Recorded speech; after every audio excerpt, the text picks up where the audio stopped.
एक भाई का एक प्रश्न था कि जब हम कंपटीशन की तैयारी कर रहे होते हैं और उस समय हमारे आसपास कोई हमसे इंटेलिजेंट है और उसका सिलेक्शन नहीं हो रहा है, तो हमारे मन में डाउट आने लगता है कि जब इसका नहीं हो रहा तो मेरा कैसे होगा। तो इस चीज को कैसे हैंडल करें। तो देखिए, ये बुक पढ़ते समय, सफल सोच का सफल जादू, ये बुक है। इसको पढ़ते समय मैंने कुछ चीजें पढ़ी तो मुझे लगा बड़े अच्छे जवाब हैं इस चीज के लिए। तो देखिए, एक पुरानी कहावत है, नो रिस्क नो गेन, यानी जब तक हम रिस्क उठाएंगे नहीं तब तक हमें लाभ भी नहीं मिलेगा। जोखिम यानी नुकसान की संभावना सफलता के लिए उतनी ही आवश्यक है जितनी जीवन के लिए हवा। कल्पना कीजिए क्या होगा अगर हर व्यक्ति ये फैसला कर ले कि वह 100% जोखिम रहित जीवन जीने की कोशिश करेगा, यानी वो 100% सेफ जीवन जिएगा, कभी रिस्क लेगा ही नहीं थोड़ा सा भी। कोई किसान फसल नहीं बोएगा क्योंकि ज्यादा बारिश हो सकती है या सूखा पड़ सकता है या बाजार में अनाज की कीमतें बहुत कम हो सकती है।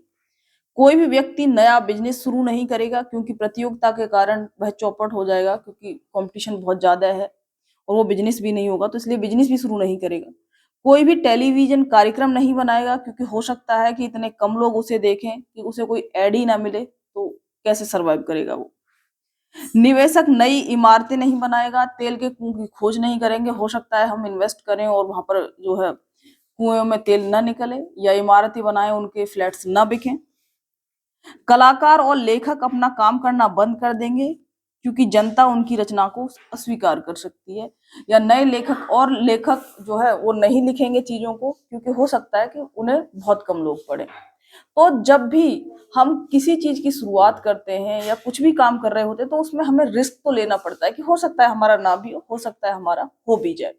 तो देखिए, ये सबके मन में डाउट आते हैं।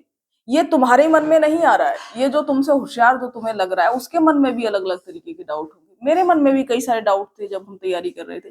तो हर बंदे के मन में कुछ ना कुछ डाउट रहते हैं, है ना। तो हमें उनसे लड़ना पड़ता है। कुछ लोग उसमें इतने उलझ जाते हैं कि वो उन चीजों को जो मन में नकारात्मक सोच है उसे जिता देते हैं।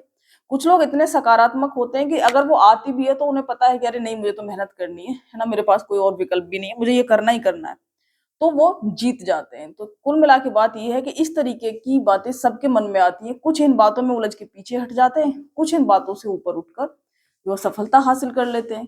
तो आपको डिपेंड करना है कि आप मन के कितने मजबूत हैं, आप पॉजिटिव को ज्यादा महत्व देते हैं या नेगेटिव चीजों को ज्यादा महत्व देते हैं, है ना। और देखिए, जब भी आप तैयारी कर रहे हैं या कुछ भी काम कर रहे हैं उसमें मेहनत करते हैं ना, तो वो मेहनत कभी बेकार नहीं जाती, कभी बेकार नहीं जाती। ठीक है। तो आप मेहनत करिए और इन सब बातों को छोड़ते रहिए क्योंकि ये सबके मन में आती है। ठीक है। जय हिंद।